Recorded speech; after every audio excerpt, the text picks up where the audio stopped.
পেপারে রেখে বেললে সুবিধা হয়। আটাগুলো পেপারে পরে কৌটোর মধ্যে ঢেলে নিলেই হয়ে যাবে।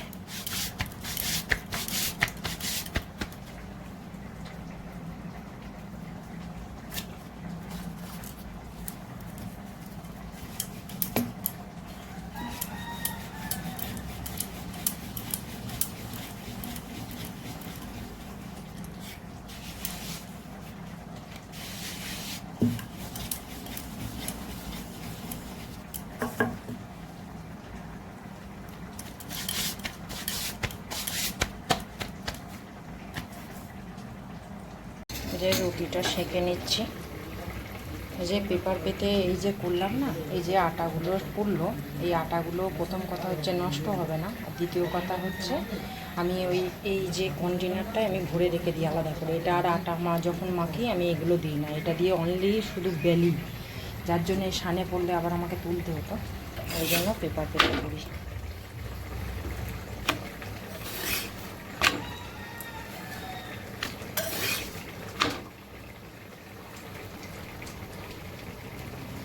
তরকারিটা প্রায় হয়েই গেছে, নামিয়ে দিই, গ্যাসটা অফ করে দিতে হবে।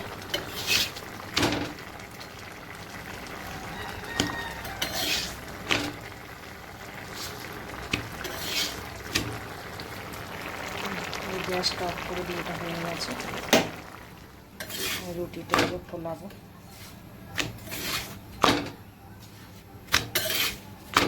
চলুন ফুলিয়ে নিই।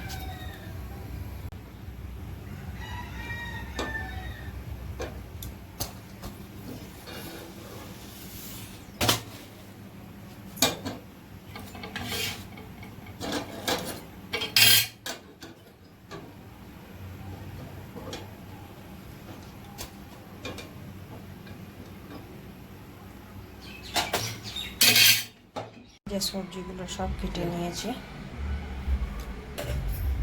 পাইনাপেলটাও কেটে রাখলাম, এটা এখন ফ্রিজে ঢুকিয়ে দেবো, বিকালে খাওয়া হবে।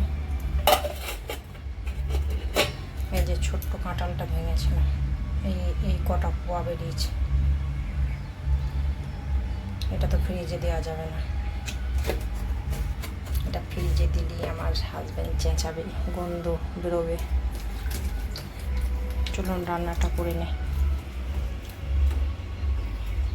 এই চশমাটা আমার ছোট ছেলের ছোটোবেলার ছিল, ফালতু নতুন আছে, ফালতু ফেলে দিয়ে কী করব। দেখি আমাদের বাড়ি যে লক্ষ্মী আছে, ওর ছেলে আছে, ওকে পড়াই কিনা।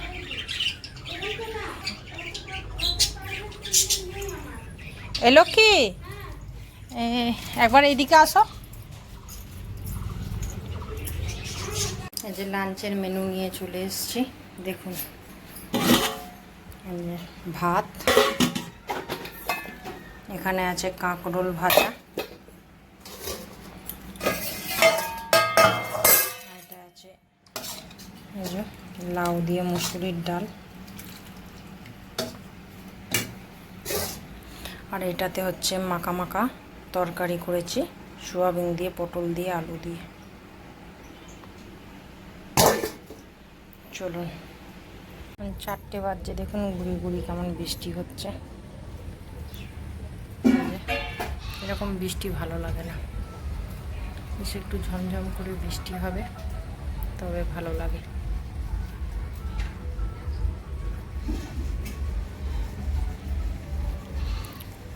ওখানে দিদি কাজ করতে এসছে, ওই যে বাসন টাসন সব মাজছে। চলো,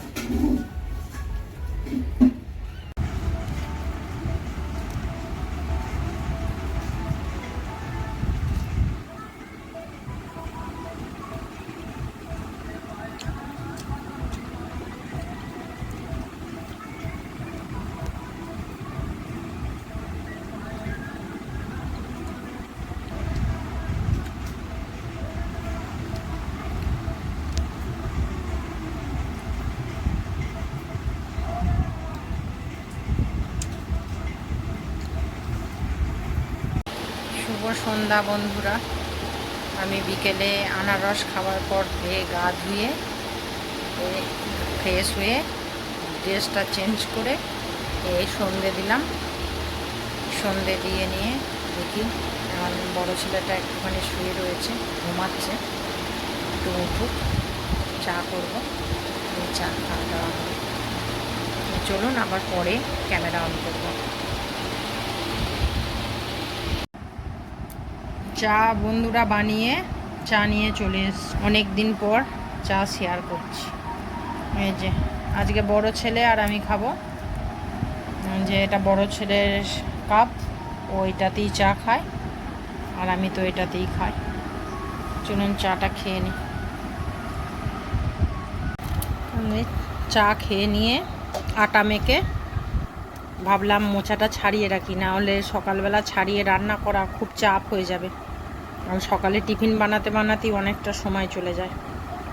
এই যে মোচাগুলো ছাড়াচ্ছি, এগুলো ছাড়ানো হয়ে গেছে আর এগুলো এখনও বাকি রয়েছে। এগুলো ছাড়াবো, ছাড়িয়ে একবারে মানে কুচিয়ে রেখে দেব। আর বিছানায় যাতে আঠা না লাগে বা কষ না লাগে, সেই জন্য একটা চিন কাগজ পেতে এই যে ছাড়াচ্ছি। চলুন পরে আসছি, ছাড়িয়ে নিই, পরে আসছি। এই যে মোচাটা কাটছি, এখনও কাটা রেডি হয়নি।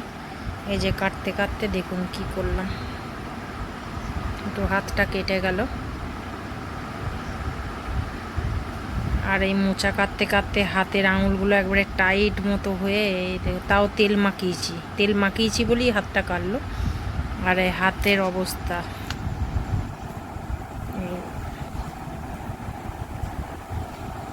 এই যে এই হাতটা, এই জন্যে না মোচা, কাঁচকলা এগুলো কাটতে ইচ্ছা করে না।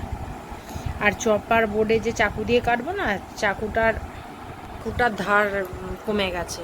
এবার সেই কাটতে গেলে একবারে না কাটলে সে ঘষে ঘষে কাটতে হয়, ওতেও প্রবলেম হচ্ছে। নাহলে চাকু দিয়ে কাটলে সব থেকে বেটার হয়।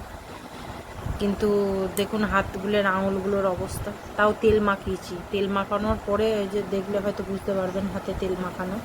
ওই তেলটা মাখিয়েছি বলেই হাতটা স্লিপ কেটে এই যে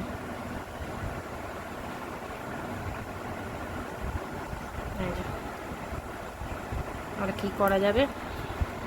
চলুন এটা কেটে নিয়ে আবার রুটি করতে হবে, তরকারি করতে হবে। ওবেলার একটু আছে, পটল আলুর তরকারি রয়েছে। দেখি আবার একটুখানি ভাবছি, সেই বাবা এসেছিল, চানা ভেজানো ছিল কিন্তু একটু বেশি হয়েছিল বলে ফ্রিজে রেখে দিয়েছিলাম। ওটা আজকে 2-3 দিন হয়ে গেল। ভাবছি ওই চানাটাকে বার করি, সেদ্ধ করে একটু তরকারি দিয়ে করে নেব। মোচাটা না কাটলে হবে না, দিনের দিন কাটা খুব কষ্ট। চলুন বন্ধুরা, ভিডিওটা অনেক বড় হয়ে গেছে, আজকের মতো ভিডিওটা এটুকুই। আগামী দিন নতুন একটা ভিডিও নিয়ে আপনাদের সামনে হাজির হব। ততক্ষণের জন্য সবাই ভালো থাকবেন, সুস্থ থাকবেন আর আমার চ্যানেলে চোখ রাখবেন। আর যারা আমার নতুন বন্ধুরা এসছেন তাদেরকে অসংখ্য ধন্যবাদ। আমার চ্যানেলে আমার ভিডিও দেখবেন আর কমেন্ট করবেন, তাহলে আমার ভালো লাগবে।